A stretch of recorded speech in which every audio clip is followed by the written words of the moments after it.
How are you feeling now after you've kind of learned a lot of the skills and you started taking some of the practice tests? I'm feeling really good. I really like I feel strong like my base, and I feel like I just have to get like these itty bitty small things left to like clean it up. Mm-hmm. What do you think was the most beneficial part of helping you kind of clean up those things? Was it the video modules? Was it the, online group classes? What do you think it was?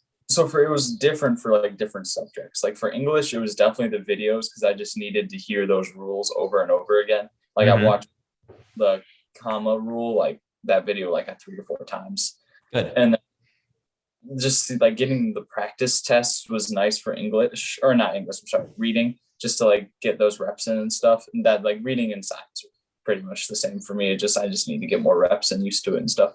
Mm-hmm.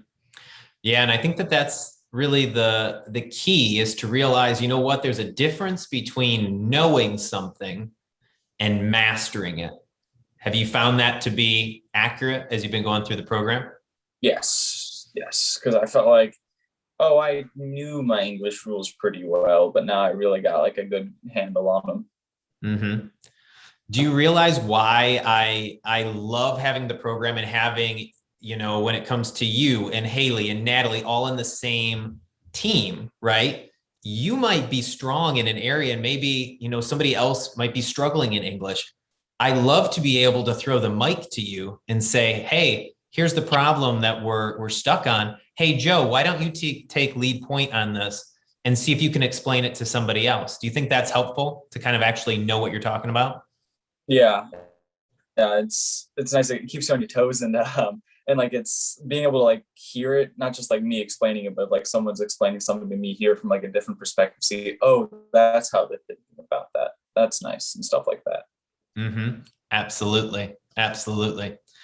So, when you think about, um, the English section, like particular, I would say, out of the rules that we learned, let's say the big picture rules, the grammar and punctuation, or some of those rhetorical skills, what were the ones that you were having the most trouble on? Do you remember? It was the grammar and punctuation by 100%. Like I was missing like 15 of those, and then like two, Mm-hmm. the other section. So it was just like, yeah, I think that that's interesting that, once you figure out um, what category of problems that you're missing, you can really zero it in and you start to realize, you know what, this English section is just built up on the same thing over and over and over again. Once you figure out what to look for, you're in business, right? hmm. Now, explain this to me, Joe. Is it only about figuring out what works, or is it also about figuring out what doesn't work, or Oh, it what the doesn't. ACT is like trying to trick you with?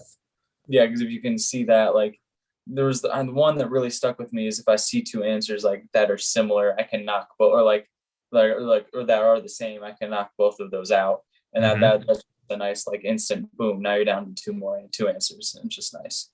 Yeah, absolutely. And does that cross out method help you quite a bit?